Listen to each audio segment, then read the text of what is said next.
It happened in the rain. On a slick track in Tokyo, Sydney McLaughlin-Levrone sprinted 400 meters in 47.78 seconds, the fastest time any woman has run in over 4 decades. For perspective, only one woman in history has ever gone faster: East Germany's Marita Koch, whose world record of 47.60 has stood untouched since 1985. Sydney's run wasn't just a gold medal, it was a shot across history's bow. She has already dominated the 400-meter hurdles, rewritten records, and crushed rivals. Now, in her first major global final at the Flat 400, she stormed straight into legendary territory. But the question isn't just how she did it, it's bigger. Is Koch's 40-year-old world record finally in danger? September 18, 2025, Tokyo's Olympic Stadium. The women's 400-meter final was supposed to be competitive. Some thought Marita Koch, the Olympic champion, might take it. Others believed Sydney's switch from hurdles to the flat 400 would prove too much of a stretch. The rain, the pressure, the rounds, surely something would slow her down. Instead, she delivered one of the greatest single-lap performances the sport has ever seen. From the gun, Sydney attacked the backstretch with a fury. Her opening 200 meters were aggressive, but not reckless. Perfectly balanced, the stride of an athlete who knows her limits better than anyone else. By the final curve, Koch was still close. For a moment, it looked like the Olympic champion might hold her ground, but down the home straight, Sydney shifted gears again. Even in the rain, her form was pristine, upright, smooth, powerful.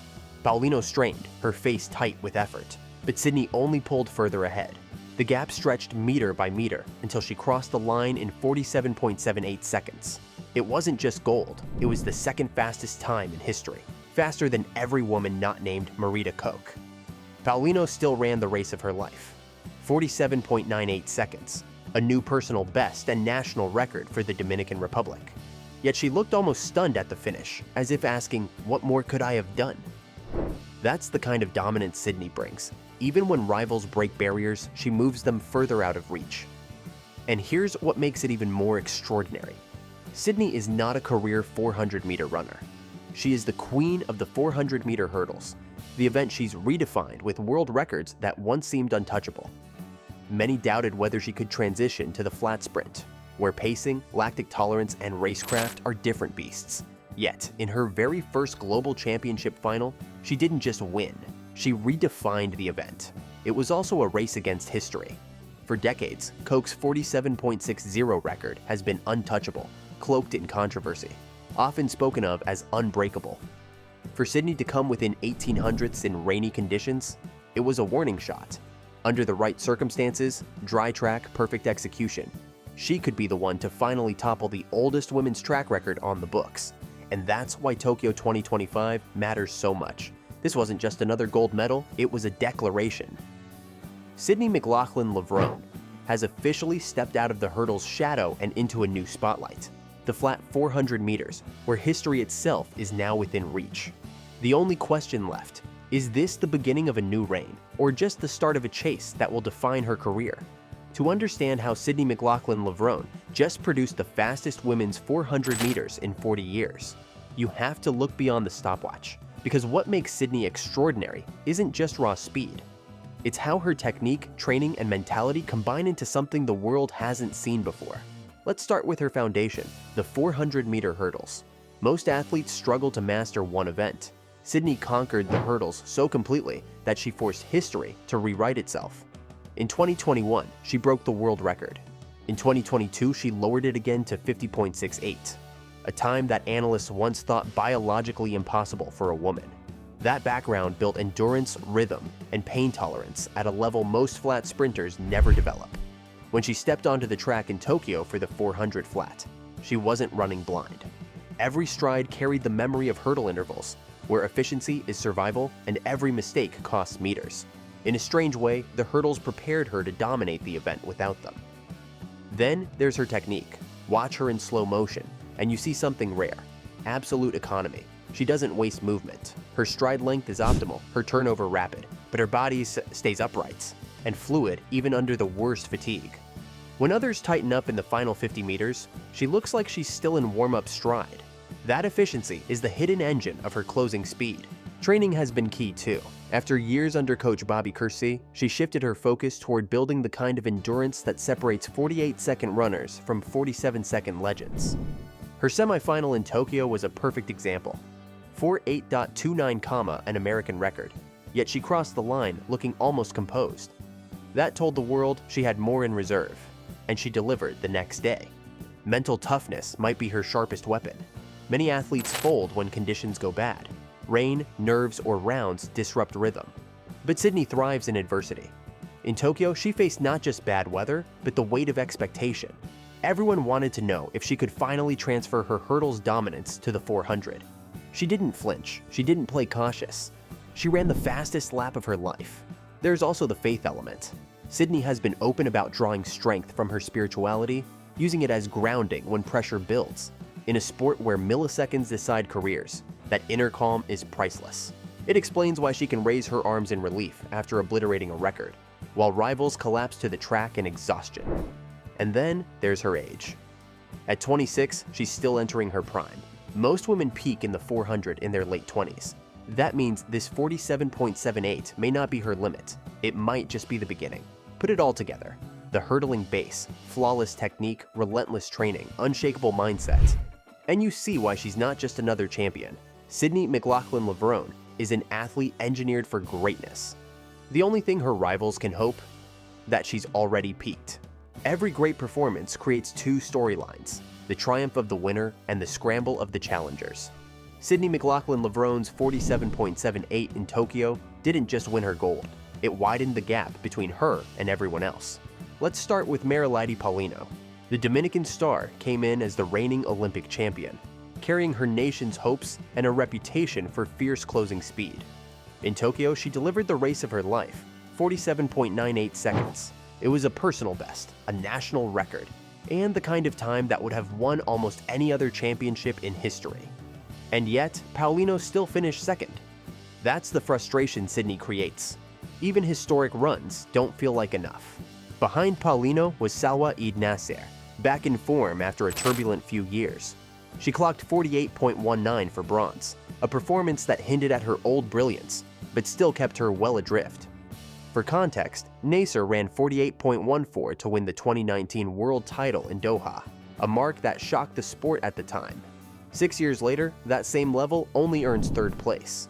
This is the effect of Sydney's presence. She's shifted the baseline. What used to look world-beating now looks like a consolation prize. Femke Bol lurks in the background too. While she didn't contest the flat 400 in Tokyo, she remains Sydney's greatest rival in the hurdles. Reports suggest she may one day double into the flat 400 herself. If she does, it sets up a potential clash of titans. Two women who have already rewritten one event, now colliding in another. For fans, that rivalry is the dream scenario. The American prodigy against the Dutch sensation, both chasing history. So what does the gap actually look like? At 47.78, Sydney is 0.20 ahead of Paulino. In the 400 meters, that's huge. It's not a lean at the line. It's a visible separation, a couple of meters. And more importantly, it's the kind of gap that forces rivals to rethink everything. They can't just train harder. They need new strategies, new endurance programs, maybe even different race models. But there's another layer. Psychology. Paulino, Nasser, Bol. They all know Sydney can run faster. Her semifinal in Tokyo, an American record 48.29, looked comfortable. She had energy left. Rivals see that, and it plants doubt. If 47.78 happened in the rain, what happens when conditions are perfect? That's why the chase feels so daunting. The rivals aren't just racing each other. They're chasing an athlete who may be rewriting the limits of the event itself. For now, the women's 400 is Sydney's to lose. The others are extraordinary talents, but she's operating on a different plane. And unless one of them finds a way to climb with her, history says they'll be chasing shadows. When Sydney McLaughlin-Levrone crossed the line in 47.78, the stopwatch told us more than just who won gold. It told us that the 400 meters, once thought stagnant, is entering a new era. And the central question now looms large. Can Sydney chase down the oldest record in women's track, Marita Koch's 47.60 from 1985? That record has been a ghost haunting the sport for 4 decades. Set in an era clouded by suspicion and controversy, it has survived challenges from Olympic champions, world record holders, and legends across generations. Many thought it would never fall. But now, with one performance in the rain, Sydney has pulled it into the realm of possibility, 1800ths of a second. That's all that separates her from rewriting history. Breaking it won't be easy. To go faster than 47.60, she'll need perfect conditions, a dry track, a strong push from rivals, and her own execution across every split. She'll need to balance aggression in the first 200 with enough reserve for the punishing final stretch, and she'll need to peak on the right day. Not an easy task in a sport where championship schedules demand multiple rounds in a short window. But if anyone can do it, it's her. She has the tools, the endurance of a hurdler, the efficiency of a sprinter, and the mental steel of a champion. More importantly, she has time. At just 26, her peak years are still unfolding. That means Koch's record isn't just under threat. It could be living on borrowed time. The bigger picture goes beyond records. For the United States, Sydney's dominance signals a renaissance in women's sprinting. From Florence Griffith Joyner in the 1980s to Allyson Felix in the 2000s, U.S. stars have defined eras in the 400. Sydney is the heir to that legacy, and possibly its greatest expression yet. Her versatility across the hurdles and flat sprint makes her a once-in-a-generation athlete, capable of reshaping not one event, but two. And then there's Los Angeles 2028. The next Olympics on American soil will be the defining stage of her career. By then, she could hold the 400 world record, the hurdles record, and multiple global titles. Imagine the stakes, a packed US stadium, millions watching worldwide, Sydney stepping onto the track with history at her back, and an American crowd at her front. It has the makings of a career-defining moment, the kind that cements not just champions, but icons. Of course, nothing in sport is guaranteed. Injuries, new rivals, or fatigue could shift the story. Femke Bol may double into the 400, Paulino may climb higher, or another young star could emerge. But right now, the event belongs to Sydney McLaughlin-Levrone. She didn't just win in Tokyo, she reminded the world that every era eventually finds its leader. And in women's 400 meters, that leader has arrived. The only question left is whether she will break the record that has stood since 1985. And in doing so, change the sport forever.